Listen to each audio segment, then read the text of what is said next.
Right, మనం ఇప్పుడు హైదరాబాద్ వెళ్దాం. హైదరాబాద్ బషీర్బాగ్లోని ఈడీ ప్రధాన కార్యాలయం వద్ద కాంగ్రెస్ పార్టీ ధర్నాను చేపట్టింది. ఏఐసిసి తెలంగాణ ఇన్ఛార్జి మీనాక్షి నటరాజన్తో పాటుగా deputy CM Bhatti Vikramarka, TPCC chief Mahesh Kumar Goud, పలువురు కాంగ్రెస్ పార్టీ నేతలు ఈ నిరసన కార్యక్రమంలో పాల్గొన్నారు. సోనియా, రాహుల్ గాంధీపై ఈడీ కేసులకు వ్యతిరేకంగా కాంగ్రెస్ పార్టీ ఈ నిరసన కార్యక్రమాన్ని చేపట్టింది. దీనిపై ఎక్స్క్లూజివ్ ఫీల్డ్ రిపోర్ట్ అజీం అందిస్తారు. అజీం.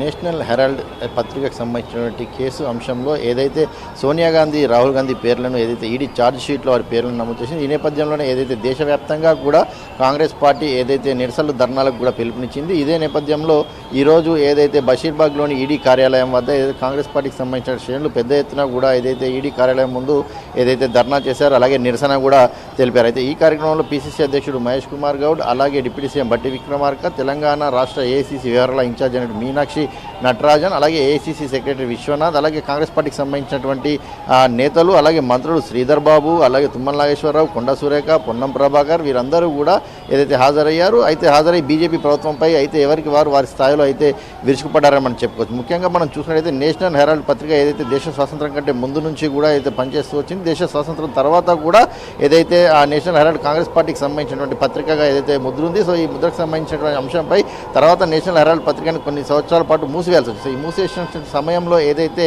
కాంగ్రెస్ పార్టీ ఏదైతే 90 కోట్లు దానికి ఏదైతే ఆ పత్రికకు ఇచ్చి ఏదైతే ఆ పత్రిక నడవడానికి కానీ ఆ పత్రికకు సంబంధించినటువంటి పేపర్ ప్రింటింగ్ కోసం కానీ ఏదైతే ఆ 90 కోట్లు ఇవ్వడం కూడా జరిగింది. సో దీని తర్వాత మరొకసారి 2008లో కూడా దీనికి సంబంధించినటువంటి ఇదే అంశం ఏదైతే మూతపడినటువంటి తరుణంలో అక్కడ ఉన్నటువంటి ఉద్యోగులకు ఏదైతే జీతాలు ఇవ్వలేని పరిస్థితి సమయంలో కూడా ఉంది. సో ఈ సమయంలోనే కాంగ్రెస్ పార్టీ ఏదైతే యంగ్ ఇండియా అనే ఒక కంపెనీని నాన్ ప్రాఫిట్ కంపెనీగా ఏదైతే కాంగ్రెస్ పార్టీ చెప్పుకుంటూనే వస్తుంది. సో ఏజేఎల్ సంస్థ, అలాగే నేషనల్ హెరాల్డ్, అలాగే యంగ్ ఇండియా సంబంధించిన కంపెనీల మధ్యలో ఎలాంటి ట్రాన్స్ఫర్స్ జరగలేదు. సో మనీ లాండరింగ్ అనేది లేదు, అసలు ట్రాన్సాక్షన్స్ జరిగినప్పుడు అసలు మనీ లాండరింగ్ ఎక్కడ ఉంటుంది? ఒక పత్రిక మూతబడుతుంటే ఆ పత్రికను ఆదుకోవడానికి, అందులో ఉన్నటువంటి ఎంప్లాయీస్ని ఆదుకోవడానికి ఏదైతే పార్టీ రూపాయి ఏదైతే ప్రజల దగ్గర నుంచి తీసుకుంటే సొమ్ముని ఏదైతే విరాళంగా ఇచ్చి ఏదైతే పత్రికని కొనసాగించాలని చెప్పి ఏదైతే, ఎందుకంటే దేశ స్వతంత్రంలో పనిచేసినటువంటి పత్రిక, సో దీని సమయంలో దీన్ని ఖచ్చితంగా కంటిన్యూషన్ చేయాలనే ఉద్దేశంతోనే పార్టీ ఇచ్చింది. సో దీంట్లో ఎక్కడ కూడా అంటే యంగ్ ఇండియా కంపెనీ అనేది కూడా నాన్ ప్రాఫిటబుల్ కంపెనీ. దీంట్లో ఉన్నటువంటి షేర్ హోల్డర్స్కి కూడా దీంట్లో వచ్చినటువంటి లాభాలు కూడా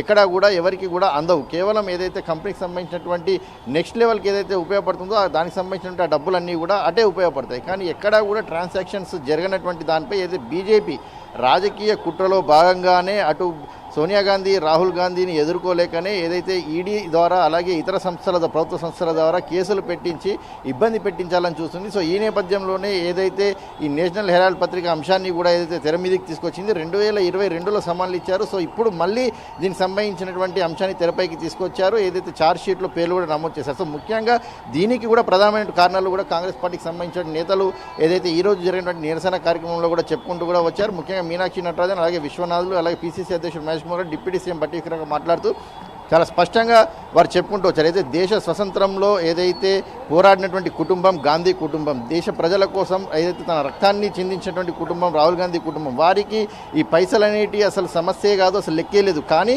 బీజేపీ ప్రభుత్వం కేవలం రాజకీయంగా ఎదుర్కోలేకనే ఇలాంటి అంశాలను తెర మీదకి తీసుకొచ్చిందని కూడా చెప్పుకుంటూ వచ్చారు. ముఖ్యంగా చూసినట్టయితే ఇటీవలే పార్లమెంట్లో జరిగినటువంటి సమావేశంలో రాహుల్ గాంధీ మోడీ కళ్ళలోకి చూస్తూ నేరుగా చెప్పారు, గుజరాత్ అసెంబ్లీ ఎన్నికల్లోకి వస్తున్నాం, ఖచ్చితంగా అక్కడ గద్దె దింపుతామని చెప్పుకుంటూ వచ్చారు. సో ఈ నేపథ్యంలో అప్పటి నుంచే ఈ నోటీసులు కావచ్చు, సమాన్లు కావచ్చు, ఇవన్నీ కూడా మొదలయ్యాయని చెప్పి మీనాక్షి నటరాజన్, విశ్వనాథ్ చెప్పుకుంటూ వచ్చారు. సో అలాగే పార్లమెంట్లో కావచ్చు, బయట కావచ్చు, ఏదైతే అదానీ అంబానీలకు సంబంధించినటువంటి అంశం ఏదైతే మనీ లాండరింగ్ చేసిందంటే వాళ్ళు ఏదైతే దేశ ఆర్థిక పరిస్థితిని చిన్నాభిన్నం చేస్తున్నది వారికి సంబంధించి బీజేపీ ప్రభుత్వం బడాబాబులను వెనకేసుకుంటూ వస్తుంది. సో వారిపై మాట్లాడకుండా ఈరోజు మోడీ ఏదైతే అసలు దేశ స్వతంత్రంలో పెట్టినటువంటి పత్రిక, దానికి సంబంధించి దాంట్లో ఉన్నటువంటి ఎంప్లాయీస్ కోసం ఇచ్చినటువంటి పైసలు అవి కూడా ప్రజల దగ్గర నుంచి ఒక్కొక్క రూపాయిగా తీసుకుని ఇచ్చిన పైసలు. సో మనీ లాండరింగ్ అనేది ఈ 3 సంస్థలు, అటు ఏజేఎల్ కావచ్చు, నేషనల్ హెరాల్డ్ కావచ్చు, అలాగే యంగ్ ఇండియా కంపెనీకి సంబంధించిన 3 కంపెనీల మధ్యలో ఎక్కడ కూడా ఎలాంటి ట్రాన్స్ఫర్స్ కూడా జరగలేదు. సో జరిగినప్పుడు అసలు మనీ లాండరింగ్ అనే సమస్యే ప్రశ్నే లేవనెత్తదు. కానీ కేవలం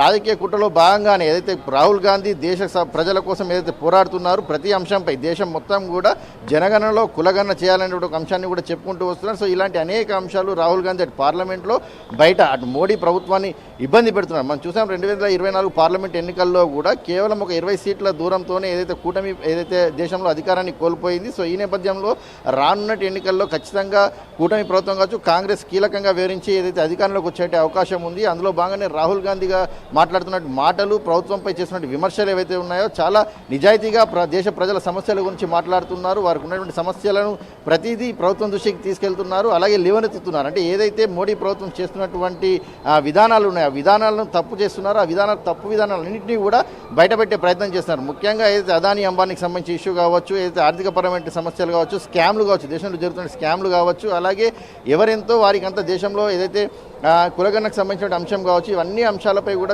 ఏదైతే రాహుల్ గాంధీ పదే పదే అటు పార్లమెంట్లో అటు బయట అటు బీజేపీ ప్రభుత్వానికి సంబంధించినటువంటి ప్రభుత్వంపై నేతలను పదే పదే ఏదైతే సవాల్ చేస్తూ మాట్లాడుతున్నారు. సో ఈ నేపథ్యంలో గుజరాత్ ఎన్నికలకు కూడా వస్తాం. గుజరాత్లో ఖచ్చితంగా కాంగ్రెస్ పార్టీ సార్ గెలుస్తుందని కూడా ఏదైతే రాహుల్ గాంధీ చేసిన కామెంట్స్ తర్వాతనే మోడీ కావచ్చు బీజేపీ ప్రభుత్వం కావచ్చు ఇలాంటి చర్యలకు పాల్పడింది. సో ఇందులో భాగంగానే నేషనల్ హెరాల్డ్ పత్రికకు సంబంధించిన కేసుని మరొకసారి తెర మీదకి తీసుకొచ్చి ఎన్ఫోర్స్మెంట్ డైరెక్టరేట్ ద్వారా మరొకసారి ఏదైతే ఛార్జ్షీట్లో A1, A2గా వీరి పేర్లను నమోదు చేయించింది. పూర్తిగా రాజకీయ కుట్రలో భాగంగానే కేవలం వీళ్ళని ఎదుర్కోలేకనే ఏదంటే ఈ 90 కోట్లు కావచ్చు 50 లక్షలు కావచ్చు ఏదైతే ఉందో ఈ గాంధీ కుటుంబానికి అసలు పెద్ద విషయమే కాదు. ఎందుకంటే దేశ స్వాతంత్రంలో అనేక ఆస్తులను వాళ్ళు త్యాగం చేశారు, జైళ్లలో ఉన్నారు, పోరాటాలు చేశారు, వారికి దేశ ప్రజల కోసం రక్తాన్ని దారపోసినటువంటి ఫ్యామిలీస్, అలాగే ప్రధాని పదవులను వదులుకున్న ఫ్యామిలీ. ఈరోజు ఒక సర్పంచ్ పదవికి కూడా చాలా డిమాండ్ ఉంటుంది, ఖచ్చితంగా మోజు ఉంటుంది. కానీ అలాంటిది 2004లో సోనియా గాంధీ దేశ ప్రజల కోడలు. సో అయినప్పటికీ ఆమె ప్రధాని పదవి తీసుకోలేదు. 2009లో రాహుల్ గాంధీకి అవకాశం ఉన్నప్పటికీ కూడా ఏదైతే ప్రధాని పదవి తీసుకోలేదు. సో ఇలాంటి అనేక అంశాలను కాంగ్రెస్ పార్టీ గుర్తు చేసింది. ఎందుకు